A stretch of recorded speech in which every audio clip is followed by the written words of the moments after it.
Bienvenue au Salon de Bruxelles, un événement à taille humaine bien placé au cœur de l'Europe et qui pourrait remplacer à terme le Salon de Genève.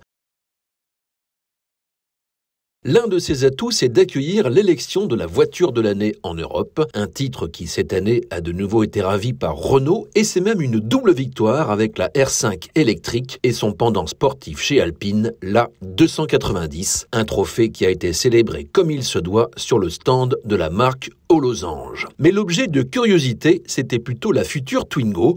Proche du modèle d'origine, le concept avait déjà été exposé lors du mondial de l'automobile et la nouveauté, c'est que l'intérieur s'offre désormais au regard et c'est franchement festif. Renault entend clairement frapper un grand coup avec ce modèle prévu pour 2026. En comparaison, le groupe Stellantis paraît bien plus terne. Sa principale nouveauté est la DS8, une grande berline électrique qui est le nouveau porte-étendard de la marque haut de gamme. Mais le design n'a rien d'exceptionnel et le choix d'une livrée bicolore en noir et blanc est même assez curieux. À l'intérieur, c'est mieux, mais il en faut sans doute plus pour inquiéter la concurrence allemande et même les Chinois qui font des progrès dans ce domaine. C'est un peu plus gai chez Fiat avec la Grande Panda qui est l'équivalent de la Citroën C3 électrique ou encore chez Lancia, une marque qui renaît avec l'Ypsilon. L'une des principales nouveautés à Bruxelles, c'est l'Urban Cruiser en mode électrique, un modèle qui va venir renforcer l'offre chez Toyota. Et pour la première fois, on pouvait voir aussi en Europe le futur SUV à hydrogène de Hyundai. Il a pour nom Initium, un terme latin qui signifie commencement. Le modèle de série doit sortir cette année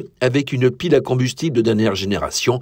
Il est donné pour une autonomie de 650 km. Toujours au sein du groupe coréen, la marque sœur Kia présente à Bruxelles le PV5, un utilitaire dont la plateforme flexible s'adapte à tous les besoins des professionnels. Il doit sortir cette année et peut servir aussi bien au transport de personnes que de marchandises et il y aura une version dotée de la conduite autonome. La voiture sans chauffeur, c'est justement le credo de Tesla qui présente pour la première fois sur un salon son robotaxi, un modèle qu'il annonce pour 2027. Comme on peut le voir, il n'y a pas de volant ni de pédale. Pour être honnête, il s'agit plus d'une maquette que d'un prototype fonctionnel. En tout cas, c'est l'impression que ça donne. Tesla qui est venu aussi avec son robot humanoïde. Plus amusant, on a découvert également sur le stand un mini cyberquad pour les enfants. Pour rêver, voici l'une des voitures les plus chères du monde. Il s'agit de la Bugatti Bolide, dont quelques rares clients richissimes vont prendre possession cette année. Ils ne seront que 40 dans le monde.